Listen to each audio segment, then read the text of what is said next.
¿Qué vamos a platicar en esta clase? Pues vamos a platicar acerca de las generalidades de ciencia de datos, ¿no? Y ahí en la imagen habla sobre cómo las personas estamos enganchadas y en cambio las máquinas están aprendiendo, ¿no? En el Inter, ahí van haciendo sus dibujitos y nosotros estamos ahí embobados dándoles más y más datos. Entonces tengan cuidado con eso, cabe mencionar.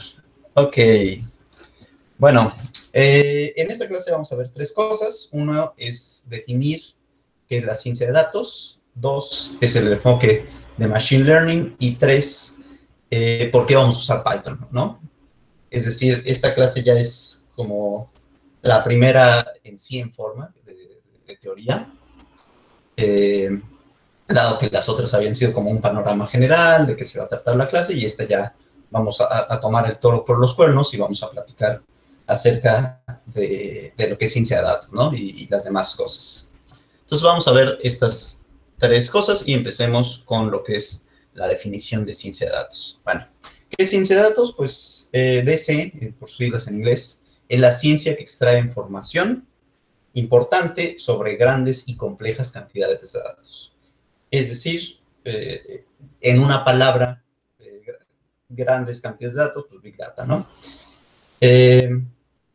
Pero es información importante, o sea, no nada más estamos por el puro gusto de extraer información, sacando, viendo cosas, sino realmente sí estamos obteniendo una utilidad de este análisis, ¿no? Y esta ciencia combina diferentes campos de estudio utilizando herramientas de estadística y ciencias de la computación. También se podrían aplicar otras teorías, ¿no? Se puede, o sea, hay partes de, por ejemplo, redes neuronales que han sido heredadas de cosas de física, ¿no? Entonces, y de ecuaciones diferenciales, no se diga, ¿no? Pero a grandes rasgos utiliza estadística y ciencias de la computación para interpretar los datos con fines de toma de decisiones, ¿no? Entonces, esa segunda parte, bueno, ese último renglón de interpretar con fines de toma de decisiones es también muy importante, o sea, es decir, si estamos haciendo las cosas con un objetivo, ¿no? Y bueno, vamos a hablar entonces cómo abordar un problema de ciencia de datos, ¿no? En sí, la metodología CRISP-DM, o DM, es Cross Industry Standard Process for Data Mining, es decir, entre industrias, un estándar de cómo hacer data mining o ciencia de datos, ¿no? Para fines prácticos. Es decir, si ustedes se enfrentan en general al problema de ciencia de datos, quisieran tener una metodología para poder decir, ok, el primer paso para hacer esto es este, el segundo es este, ya que lo concluí, sigo este, ¿no? Y la metodología que ahorita les voy a platicar, la CRISP-DM, hace eso, ¿no? Les dice cuáles son los pasos que en la industria son más utilizados, ¿no? Y les digo, es el modelo más utilizado por la industria. Seguramente el día de mañana que ustedes hagan, bueno, si siguen en esos caminos de la ciencia de datos, de machine learning y demás, y si ustedes deciden hacer algunas certificaciones, ¿no? Llámese Amazon Web Services, Azure, whatever, seguramente parte del examen para hacer esta certificación les va a preguntar acerca de CRISP-DM. Entonces, pongan mucha atención porque esto es como la base de, ok, ¿cómo voy a enfrentarme en la vida real a analizar datos? Entonces, cabe mencionar que no solamente es hacer una regresión, sino hay muchas cosas atrás, ¿no? De hacer machine learning, ¿no? No hagan una regresión lineal y digan que ya eso es machine learning. Entonces, hasta aquí, ¿alguna duda?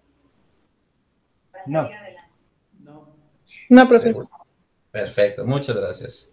Entonces, pues vamos a ver qué es CRISP-DM. Entonces tenemos nuestros datos. A ver, déjenme paso esta figura que es un poquito la estática. Entonces tenemos esta figura, lo que tiene es la explicación general de esta metodología, ¿no? Entonces, en primer lugar, lo que se aplica es entender el negocio, después Ya una vez que entendiste el negocio, que ahorita lo vamos a hacer un poquito más desmenuzado, o sea, ahorita déjenme darles la imagen completa, la idea completa de esto que vamos a platicar. Entonces, primero entendemos el negocio que estamos tratando, ¿no? Ya que una vez lo que entendimos, entendemos los datos de esa parte del negocio que queremos sacar provecho, ¿no? Ya una vez que entendimos los datos, entonces podemos pasar a la siguiente etapa, a la tercera, que sería la preparación de los datos, ¿no? Una cosa es, ya los entendiste, y ahora vamos a pasar a cómo es que los vamos a limpiar, ¿no? Y esa parte es, por ahí hay un dicho que es, la machine learning es 80% limpiar los datos y el otro 20% es quejarse de limpiarse los datos, ¿no? Entonces, una muy importante parte de todo esto de ciencia de datos es enfrentarse a preparar los datos, ¿no? Que les va a tomar muchísimo tiempo.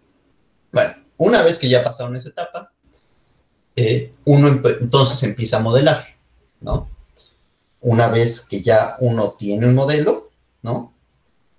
Ya uno entonces puede aplicar a ese modelo una evaluación del modelo, ¿no? Y ya como sexta etapa, ya lo pueden deployment, ya lo pueden lanzar a que se aplique. Ahora, ahorita se los dije muy linealmente, ¿no? Les dije 1, 2, 3, 4, 5, 6, ¿no? Los 6 pasos del CRISP-DM. Pero, si notan, justamente el diagrama les dice, no, esto no es lineal, esto es un ciclo, ¿no? Es un ciclo que justamente, ok, una vez que entendiste el negocio, ahora empieza a entender los datos. Ya medio entendiste los datos, pues tal vez te tienes que regresar a entender el negocio, ¿no? Porque posiblemente te faltaron cosas, ¿no? Por comprender el negocio que ahora, es que ya entendí que estos datos funcionan así. ¿Por qué funcionan así? Pues vuelvo a preguntar no sé, a la oficina de contabilidad de la empresa, oye, pero ¿por qué es así? Por esto. Ok. Entonces, ahí hay una interacción, por eso esas dobles flechas entre el entendimiento del negocio y el entendimiento de los datos. Igualmente, hay una interacción, hay una mezcla entre la preparación de los datos y el modelo, ¿no? Porque no todos los modelos que ustedes quieran aplicar van a requerir el mismo tipo de datos, ¿no? O sea, hay modelos que, por ejemplo, no requieren que uno les quite los NAs, ¿no? O sea, los non-answer, not values. Y entonces, pues, justamente se los puedes dejar a tu base de datos, porque tu modelo no te pide eso, pero hay otros modelos que sí te lo piden, ¿no? Entonces, si tu modelo te lo pide, pues ahora regrésate otra vez a la preparación de datos porque tienes que quitar esos NA, esos missing values, ¿no? O sea, datos faltantes.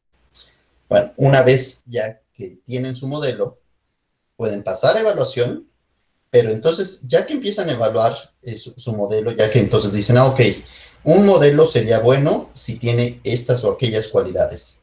Puede ser que, no, ¿sabes qué? Para entender una evaluación, pues me tengo que regresar a volver a entender el negocio, porque cuál es lo que ellos requieren, ¿no? Entonces, noten cómo va todo este ciclo, ¿no? Entre las diferentes cosas, y no solamente ya una vez que lanzan su análisis de data science, pues posiblemente ya lo lanzaron, pero no sé, en 3 meses tal vez necesitan hacerle una limpieza, necesitan hacerle un reanálisis, y entonces vuelven otra vez este proceso. Entonces, justamente pasa este ciclo, ¿no? Entre las cosas. Entonces, ahora sí, vamos a pasar uno por uno a estas partes del CRISP-DM. Pero, hasta aquí, ¿alguna duda? No, hasta aquí todo bien. Todo bien, profe. O sea, les digo, esto va a ser una metodología de cómo aplicar un análisis de ciencia de datos, ¿no? Esa es la metodología general.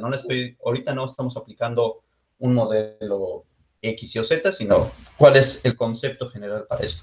Entonces, si no hay dudas, ya voy a empezar con los demás puntos, que sería, ahora sí, queremos hacer el análisis del negocio, ¿no? business understanding, es decir, entender el negocio. Y entender el negocio, ¿qué implica? Pues entender los requerimientos de nuestra empresa. Implica analizar la información que está capturando nuestra empresa, ¿no? También va a implicar, ok, tengo un problema que es, quiero incrementar las ganancias, pero pues ese problema pues no es un problema de data mining, no es un problema de ciencia de datos, ¿no? Es un problema pues, de pesos y centavos. Pero entonces, ¿cómo lo transformo en un problema de data mining? Bueno, pues justamente una cosa que puedes hacer es decir, ok, si lo que te interesa es ganar más dinero, pues ¿qué sería? Vender más producto. Ok, entonces, ¿cómo puedes vender más producto? Pues posiblemente si tus usuarios permanecen más en tu página web, ¿no? O sea, si eres Facebook, como ganas más dinero Facebook, es teniendo más personas conectadas a Facebook. Entonces, entonces, ¿ya qué significa tenerlas más conectadas? Bueno, pues enseñarles cosas que sean más apropiadas a sus intereses, ¿no? Entonces, ahora sí, ya lo tenemos como un problema de ciencia de datos, es decir, el problema de cómo puedo enseñar, ¿cómo se llaman? Posts más apropiados para mis usuarios, ¿no? Entonces, ahí ya eso es un problema de ciencia de datos, que en el fondo lo que uno quería es ganar más dinero, pero pues, justamente lo tienes que transformar a algo que sí sea tangible para ciencia de datos, ¿ok? Y con esto, parte del análisis de negocios, pues tienes que tener entonces un plan preliminar de qué es lo que quieres hacer, ¿no? Quiero hacer un análisis de los usuarios en mi página web, ¿no? Entonces, eso es el plan preliminar y entonces quiero hacer, pues no sé, catalogarlos mejor, tenerlos más separados y poder enseñarle mejores, más, ¿cómo se puede decir? Más convencer a mis usuarios de que permanezcan más tiempo en mi página web, ¿no? Ese sería como, en grandes rasgos, mi plan preliminar, ¿no? Hasta aquí, ¿alguna duda de Business Understanding? No, profe, todo bien. Ok. Perfecto. Entonces, ahora sí, Data Understanding. Es decir, entendemos los datos, ¿no? Y recuerden que ahorita estamos bajo esta problemática de tener grandes datos. Entonces, primero, para entender los datos, tenemos que saber cómo se están recolectando los datos, ¿no? ¿Qué propiedades tienen? O sea, son discretos, son continuos, ¿no? Son categóricos. Por ahí, recuérdenme, por favor, ¿alguien que se acuerde qué son los datos categóricos? Bueno, yo A ver, Jonathan Ramírez, dime, por favor, qué son los datos categóricos. lo que yo recuerdo de los datos categóricos, bueno, es que se subdividen en otros dos campos, ¿no? Los categóricos nominales y los categóricos ordinales. Y dentro de los nominales son aquellas características de lo que estamos estudiando, ¿no? Como color de ojos o color de pelo. Y los ordinales también son características, pero a estas sí les podemos asignar un orden. Como por ejemplo, si estamos calificando con letras, podemos dar una relación de orden en la calificación de las letras, ¿no? Exacto, ¿no? Es decir, hay ciertos datos, justo como el ejemplo de color de ojos, si por algo me interesa como saber el color de ojos de mis pacientes, algo luego afecta el desempeño de los medicamentos, pues justamente no hay una idea entre, pues, qué implica que los ojos azules, los cafés, los negros, ¿no? O sea, no hay un orden entre ellos, ¿no?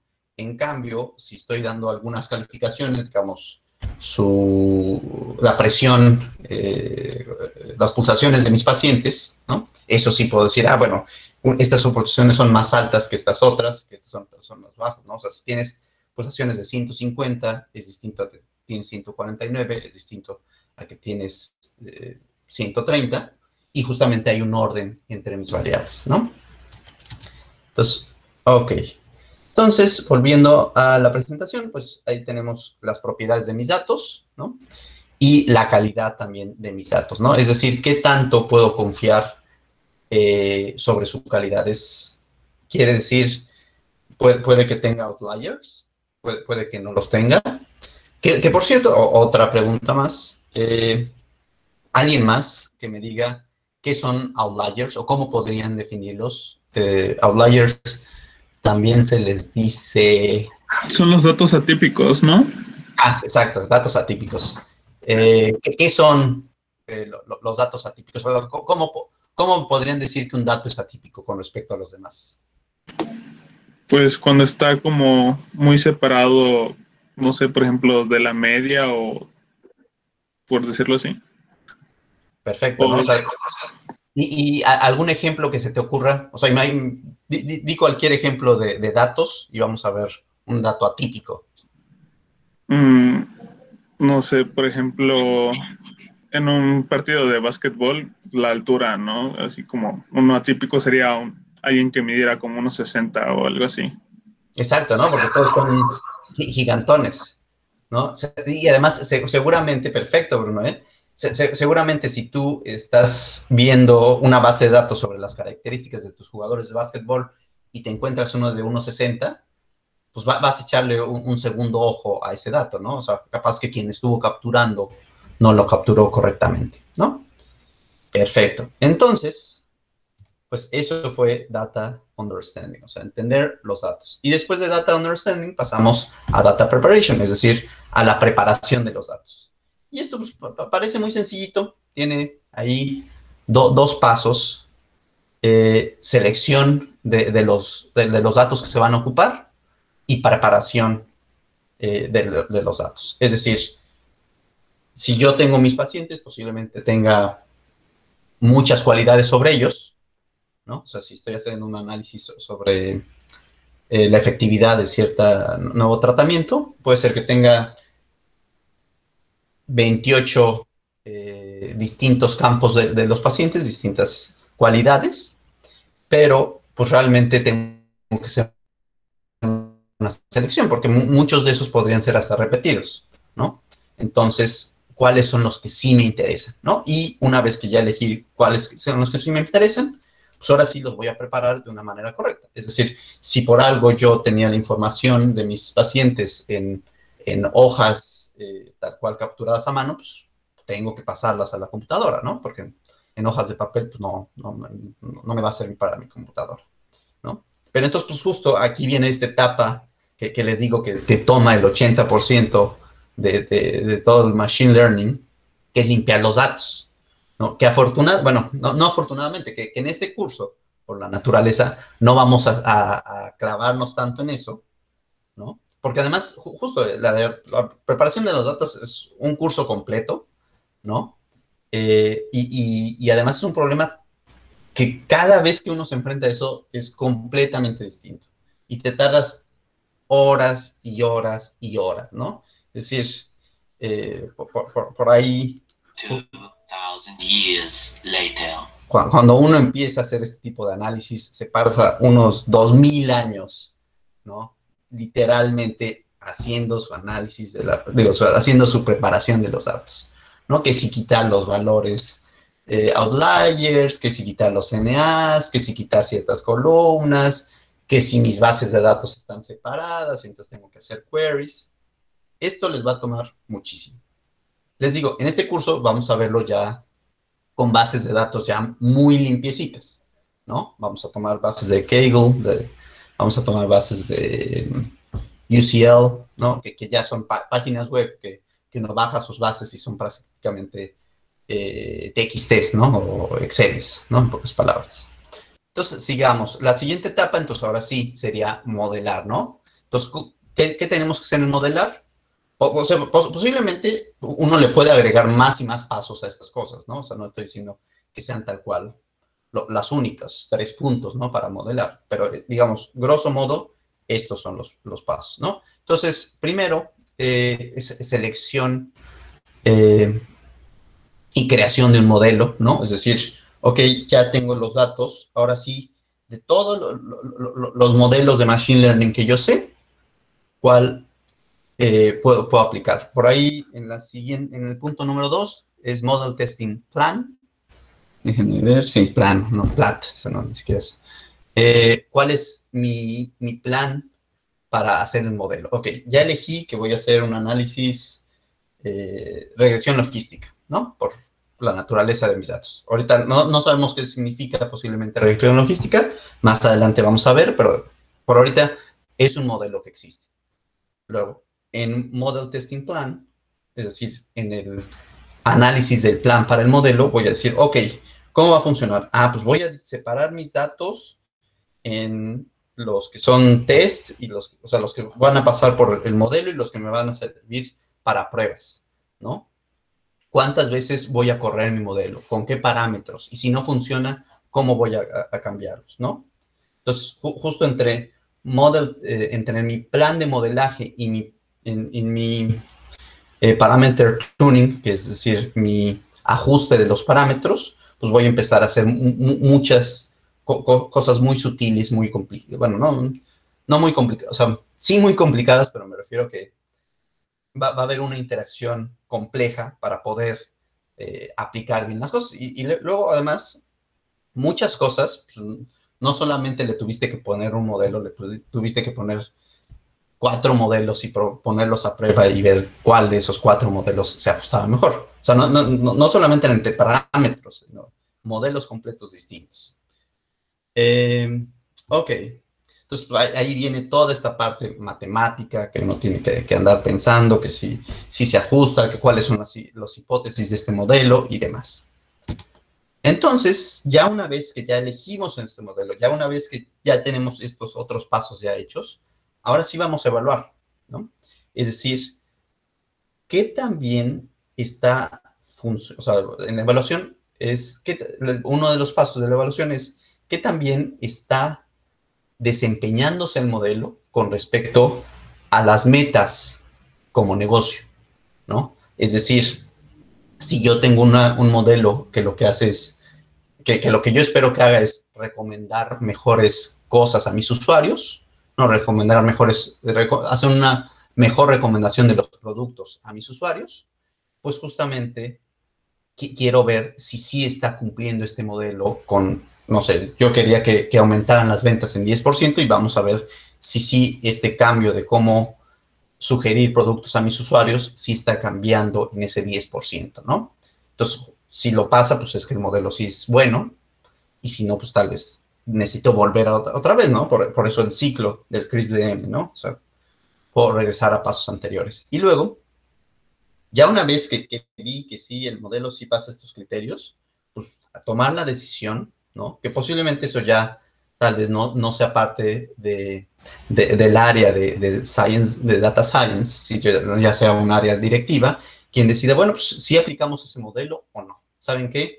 No lo vamos a aplicar porque, aunque ustedes se pasaron 8 meses en eso, pues la verdad no vale la pena, solo vamos a ganar 3 pesos, o el director no les entendió el modelo y saben que no lo vamos a aplicar. Entonces, tengan también la mente muy abierta en que también es muy importante cómo ustedes explican las ideas de su modelo. O sea, ya en esta parte de la evaluación también va una parte acerca de cómo venden su modelo. Bueno, venden, pero a sus jefes, ¿no? Entonces, y eso también es muy importante, ¿no? Es decir, ustedes van a entrar a una empresa, ¿no? Bueno, en general van a entrar en un mercado y van a tener algún jefe, ¿no? Y entonces posiblemente, si no tienen un jefe, de todas maneras necesitan inversionistas, ¿no? Entonces, vivimos en una sociedad, no se van a salvar de tener que vender sus ideas, ¿no?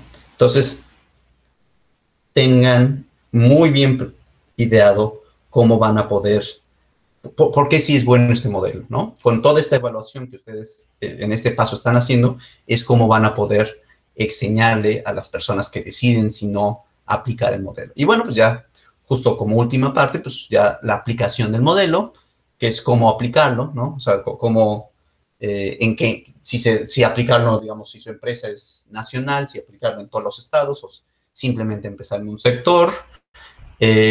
También implica cómo monitorear y dar mantenimiento a su modelo. Cómo hacer un reporte final de ya una vez que ha sido aplicado. Bueno, aquí es un reporte final y posiblemente reportes periódicos, ¿no? De cómo está funcionando, ¿no? Justo un project review, o sea, es decir, qué tan bien o mal está aplicando, ¿no? Entonces, ya una vez permiten su modelo crecer solo, lo avientan al mundo real, ¿no? Entonces, esos son los 6 pasos, ¿no? De CRISP-DM, ¿no? Que es entender el negocio, entender los datos, la preparación de los datos, el modelaje, la evaluación y el deployment, ya lanzar el modelo. Entonces, estos pasos son, o sea, es receta de cocina y es muy importante tenerlos en cuenta. Es muy, muy importante. El día de mañana los van a ocupar, ¿no? O sea, si hacen ciencia de datos, los van a tener que ocupar, ¿no? Y en este curso los van a tener que ocupar, ¿no? Posiblemente no los últimos, no el último, ¿no? Pero sí los otros, así les vamos a pedir, oigan, pues a ver, ¿cuál era la misión de este análisis de datos? ¿Qué datos tienen? ¿Qué limpieza le hicieron? ¿No? Entonces, sí ténganlo muy en mente. Ok, entonces, ahora sí, vamos a pasar al segundo punto de esta clase, que es el enfoque de Machine Learning. Es decir, ok, existe esta teoría de ciencia de datos, ¿no? Que queremos entender, y en particular una de sus herramientas es Machine Learning. Ahora, ¿qué es Machine Learning? Pues Machine Learning es la ciencia de programar algoritmos que puedan patrones dados los datos. Esto hace un parteaguas entre lo que antes eran los programas y lo que ahora son los programas. Porque antes lo que uno hacía era codificar todas esas partes, ¿no? Es decir, decirle a la computadora, si esto pasa, haz esto. Si esto otro pasa, haz esto otro, ¿no? Es decir, dicho en pocas palabras, hacer un montonal de ifs, ¿no? De condicionales, y entonces con cada uno de esos pasos lograr decidir qué cosas hacer, ¿no? Pero ahora, esta gran idea de Machine Learning, de aprendizaje automatizado, lo que te permite es hacer como una especie de metaprograma, que más bien lo que hace es entender los patrones automáticamente y ya con eso hacer un programa. O sea, hacen un programa que va a ser un programa el cual van a aplicar, ¿no? Ahora, otra definición es el campo, o sea, Machine Learning es el campo de estudio que permite a las computadoras aprender sin explícitamente programar los patrones, ¿no? De Arthur Samuel, que es aquí el señor de corbata en la fotografía. Él además fue justamente, se le puede atribuir el primer programa de Machine Learning que dejó una noche su computadora a jugar damas inglesas, es decir, las damas estas en un tablerito, como tablerito de ajedrez, ¿no? Entonces hizo un programa que jugaba una computadora contra otro, y entonces solita la computadora, al día siguiente, descubrió cómo jugar muy bien las damas inglesas, tanto que le ganó a Samuel, y entonces Samuel le empezó a preguntarle a sus colegas, oye, a ver, ¿puedes jugar con mi computadora? Y también les ganaba. No, en ese entonces no había nada de esto. Y ya después lo aplicó y justamente le ganó al campeón nacional de damas inglesas, ¿no? Entonces fue la primera vez que una computadora empezaba a aplicar, a ganarle a los humanos en terrenos que antes no le ganaban, ¿no? Y luego, otra forma de definir Machine Learning es un programa de computadora. Se dice que aprende de la experiencia E con respecto a la tarea T y una medida de desempeño P. Es decir, tenemos 3 cosas: E, experiencia, T, tarea, y P, desempeño, una medida de desempeño. Y ahora, se dice que una computadora aprende si su desempeño sobre T, la tarea, es medida con P y mejora con la experiencia. Es decir, tenemos tarea, experiencia y una evaluación, ¿no? Y entonces dice que una computadora puede aprender si cuando yo le permito experimentar más por medio de esta medida P, aprende mejor y entonces eso lo integra a su desempeño, ¿no? Entonces, estas ideas son completamente revolucionarias. Es ya aplicar, ya permitir a las computadoras ser más autónomas de cierta forma, ¿no? Entonces, ya no solamente estamos nosotros codificando todo, sino como que estamos metacodificándolo, porque entonces yo digo, bueno, pues búscate unos patrones por aquí, estas son las reglas para hacerlo, y ya tú solita entiéndelo y busca tus parámetros, ¿no? Entonces, ¿hasta aquí alguna duda de esta parte, de la definición de Machine Learning? Profe, yo tengo una duda. No sé si tenga el dato aproximadamente cuánto tiene el Machine Learning que se creó. Mira, si justamente nos vamos con respecto a Arthur Samuel, creo que es en los 20s, él empezó con todas estas ideas. Su programa de las damas lo hizo en 1959. Entonces, se podría decir que desde el 59, lo cual son, ¿qué? 70 años, tiene Machine Learning. Que ha tenido sus etapas. Hay una gran plática que no nos da tiempo de dar, ¿no? Pero es justamente, ok, se inició todo este concepto de Machine Learning, esta revolución de que ahora sí las máquinas van a poder hacer cosas humanas, ¿no? Porque nadie se esperaba que hubieran, o sea, justo es empezar con lo más sencillo, con las damas, ¿no? Pero pues, luego, años después, más bien, esta revolución, pero luego hay una etapa que se le llama el invierno de Machine Learning, que fue, ok, sí puedes hacer estos programas, pero realmente, como no tenemos las supercomputadoras hoy por hoy, pues sí llegaron a pensar que estas teorías no iban a ser aplicables en un futuro. Es decir, que sí iban a quedar con simplemente, ok, puedes hacer un programa que le gane a las damas, pero pues no vas a poder ganarle en ajedrez porque el ajedrez es un juego tan complejo que no vas a poder, ¿no? Y entonces había por ahí una dinámica que, o sea, seguramente sí le voy a platicar un poquito más cuando estemos en la parte de redes neuronales, pero digamos, hubo este invierno, o sea, una decaída en el uso de Machine Learning por ahí de los años antes de los 90s, ¿no? Porque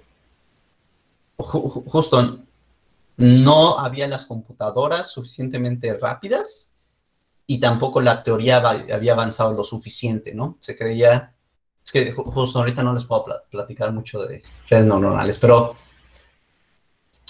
aunque empezó en el 59, digamos que del 59 al 69 empezaron toda esta revolución de sí, Machine Learning y hacer teoría, y muchos de los algoritmos que hoy por hoy se ocupan son de esas épocas, pero hubo un declive hasta por ahí de los 80s que volvió a resurgir, dado que ya pudimos hacer computadoras que fueran mucho más rápidas, ¿no? Que sí pudieran enfrentarse a las demandas que te pide, por ejemplo, una red neuronal, ¿no? Aún, digamos, relativamente sencillas, te pide ciertas cualidades que tenga tu computadora, ¿no? Y pues, no se tenían en esos años, ¿no? ¿Alguna otra? ¿Eso responde a tu duda, Paula? Sí, profe, muchas gracias. Claro. ¿Algún otro comentario? ¿Duda? Yo tengo una duda. Dime.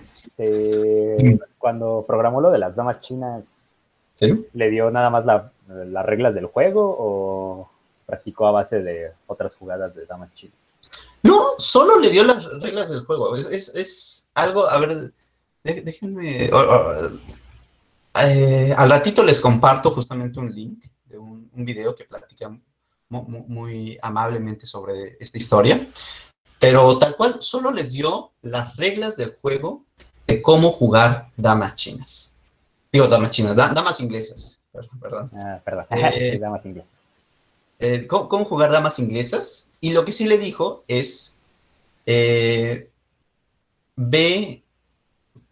si estás ganando o no, ¿no? O sea, si esa estrategia de juego hace que ganes o pierdas al final de tu partida, ¿no? O sea, digo, o sea, le tienes que decir, estas son las reglas, y además, digamos, sí le dijo una forma de, ok, juega, ¿cómo decirlo en pocas palabras? Le dio ciertas reglas generales. Bueno, más bien, no le dio ciertas reglas. Le dio la oportunidad de entender ciertas reglas generales. Es decir, ¿te conviene tener piezas en medio del tablero? ¿No? Si te conviene, entonces empieza a hacerlo mucho, ¿no? ¿Te conviene tener, coronar? Entonces empieza a hacerlo mucho. Porque simplemente las reglas y dejarlo jugar una y otra vez sería, digamos, la forma rudimentaria de encontrar los mejores patrones, pero es muy costoso para explorar todas las posibles jugadas de damas, ¿no? Entonces lo que se hace, que también se hace en ajedrez y también se hace en Go para programar estas cosas, es sí decirles, ok, no te voy a dar ciertas formas de jugar, pero sí te voy a decir, analiza un poquito tu tablero, ¿no? Analiza si te conviene estar las posiciones de tus fichas, ¿no? Entonces ya con eso, ya la computadora, lo que sí hizo la computadora es decir, ok, sí me convenía tener mis fichas muy avanzadas, ¿no? O me convenía siempre tener una ficha atrás de otra, ¿no? Pero esa parte ya no se la dijo Arthur, ¿no? O sea, la dejó que jugara solito, ¿no? Igual con el caso del ajedrez, lo que se hace es darle puntajes a las fichas, ¿no? O sea, ahorita no me acuerdo los puntajes reales, pero digamos, la reina vale 9, ¿no? El caballo, el alfil vale 7, la torre vale 10, bueno, no, ahorita lo dije mal, pero bueno, se les da diferentes puntajes, y entonces eso le permite a la computadora darse cuenta de que no te conviene perder a la dama, ¿no? Porque si solamente les dejaras jugar, tendrían que ser demasiados juegos para que entonces sí las computadoras distinguieran los patrones, ¿no? O sea, tendrían que ser tantos juegos prácticamente como para que jugara todos los posibles juegos y entonces reconociera, si él mueve esto, yo tengo que mover esta otra, ¿no? Pero si le doy simplemente reglas generales como, ok, tener peones adelantados te va a valer 5 puntos, ¿no? Entonces, la computadora lo que empieza a buscar es, pues, ¿cómo puedo tener peones adelantados? ¿No? Entonces, más o menos, esa es la idea. En sí, con el que sí se podría dejar actualmente se le podría dejar sin ninguna regla, más bien, sin ninguna otra cosa, es con el juego del gato. O sea, si uno diseña un programa del juego del gato, sí puedes dejar a la computadora jugar contra sí mismo y encontrar la mejor forma de jugar gato, ¿no? Porque en el caso del gato no hay tantas posibles jugadas, ¿no? O sea, solo hay 2 a la 9 posibles tableros de gato, más o menos. Seguramente menos, pero digamos, por decirlo rápidamente. Y 2 a la 9 es un número chico. En cambio, en ajedrez hay, les digo, 2 a la 20, ¿cuántos serán? Creo que es 2 a la 28, sí, porque 23 es el átomos en el universo. 10 a la 28 posibles juegos de ajedrez. Entonces, sí le costaría mucho jugar todas esas partidas. Bueno, de hecho no mucho, sino no hay suficientes átomos en el universo para hacer una computadora así. Ok, entonces me voy a ir un poquito más rápido. Entonces, volviendo a la idea de Data Science, está Data Science, que engloba justamente a a inteligencia artificial, que engloba a machine learning y que engloba a aprendizaje profundo, ¿no? Deep learning. Ahora, ¿qué es lo que pasa? Pues hay por ahí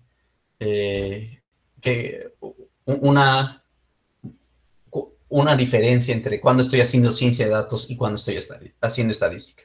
Entonces, la idea general, porque también hay casos donde realmente es lo mismo, ¿no? Y en el fondo, pues, lo que importa es resolver los problemas, ¿no? No importa con qué herramienta lo resolviste, lo que importa es, ok, sí lograste resolverlo, ¿no? Si te funcionó con una regresión lineal, perfecto. Pero bueno, se podrían distinguir entre la ciencia de datos y la estadística, porque la estadística se preocupa de dónde vienen los datos, ¿no? O sea, si es un problema estadístico en general, o sea, tampoco, o sea, les digo, la división es muy sutil,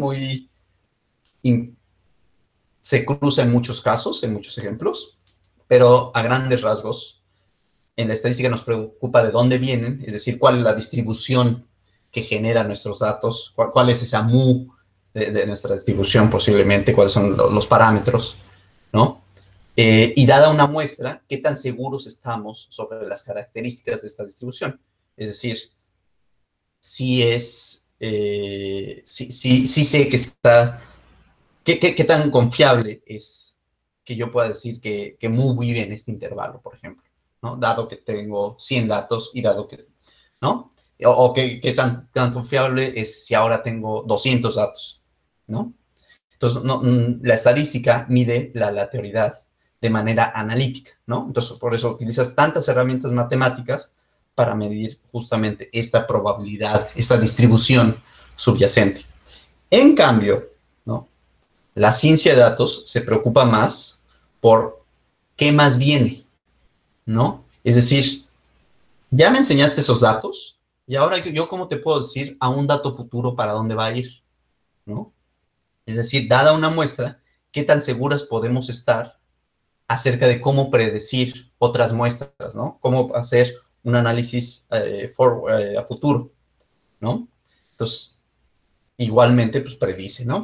Entonces, por ahí, pues, seguramente hay mucho debate, ¿no? Entonces, los estadísticos siempre dicen que los otros los tratan como si fueran mejores que ellos, y pues ahí está Machine Learning, Artificial Intelligence and Deep Learning, que sí, se creen de otra calaña, pero en sí usen las herramientas que quieran para resolver el problema. Lo importante es resolver el problema. Si lo hacen con tal modelo, tal otro, pero lo resuelven, eso es lo que importa. Entonces, ok.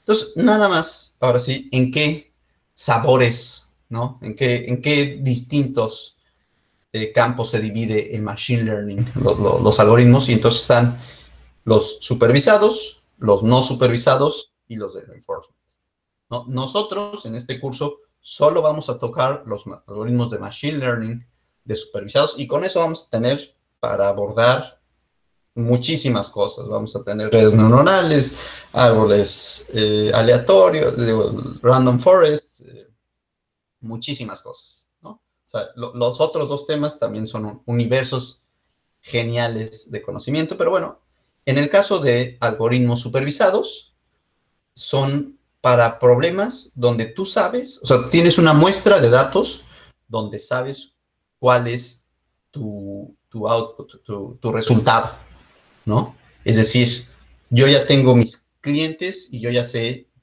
de esta base de clientes qué créditos tienen, ¿no? Entonces, yo para un nuevo cliente predecir su valor, pues ya tengo todos estos otros clientes que sí tenía los créditos que le fueron asignados, ¿no? Entonces, si me mandas uno nuevo, pues yo por ahí voy a encontrar a cuál se parece más de los anteriores. En cambio, en el caso de algoritmos no supervisados, ya no vas a tener estos outcomes, estos resultados de tus datos, sino simplemente vas a tener, digamos, datos que quieres como separar, ¿no? O sea, ya no tienes la opción de que alguien te dice, la mejor manera de separarlos es esta, ¿no? Sino simplemente tienes los datos, ¿no? Ahí tú mismo encuéntrate cómo poder separarlos. Y, por último, en el caso de algoritmos de reinforcement learning, lo que haces es justamente diseñar algo que interactúe con su ambiente y entonces automáticamente él aprende cómo funcionan las cosas por la interacción que tiene. En este caso, el ejemplo de cómo Arthur programó el algoritmo de las damas inglesas, pues es un caso de reinforcement, porque solito empezó a interactuar con el medio ambiente, que en este caso era las reglas de las damas, para encontrar esos valores. Entonces, ahorita lo dejamos el tema de por qué usamos Python para la siguiente vez, pero entonces ya nada más recuerden que en esta clase lo que vimos fue definir las datos y cuáles son los enfoques de Machine Learning y cuáles son los significados, ¿no? Entonces ya para la próxima vamos a ver por qué usamos Python para ciencia de datos, ¿no? Entonces, pues les digo, esto de CRISP-DM justamente es el estándar que se utiliza para aplicar ciencia de datos en todos lados. Para aquellos que ahorita en su trabajo ya pueden aplicar esa metodología, o más bien, no dudo que ya se las hayan pedido, ¿no? Es decir, qué pasos tienen que hacer para poder hacer un análisis de datos. ¿No? Es muy, muy, muy importante tener esta estructura ya hecha, ¿no? Y en las tareas que vamos a hacer, justamente van a tener que aplicarlo. Entonces, ¿algún otro comentario, alguna otra duda? Mi pregunta iba a ser si las presentaciones que veamos ahora en adelante se van a subir a GitHub o al Classroom o solo las vamos a revisar aquí. Justo, las voy a subir a GitHub. Lo que sí no quiero hacer es subirles presentaciones a futuro. O sea, sí me gusta que vayamos paso a paso, ¿no? Sí, de acuerdo. Gracias. Claro.